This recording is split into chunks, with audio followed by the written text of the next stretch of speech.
vamos a buscar los huevos de Pascua, chicos. ¿Dónde estarán? ¡Ay! ¡Muy bien! ¡Hola! ¡Otro! Aquí a la ventana, ponerlos en la ventana, chicos. ¡Qué guay! ¡Muy bien! ¡Hala, ponlos aquí en la ventana! ¡Ahí!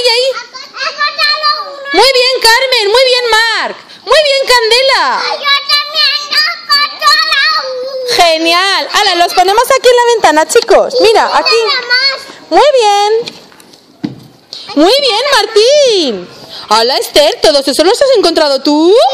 Muy bien. ¿Tú también has encontrado uno, Candela? Genial. Muy bien, Afri. ¿Tú también has encontrado uno? Muy bien, Candela. ¿El rosito lo has encontrado tú? Genial.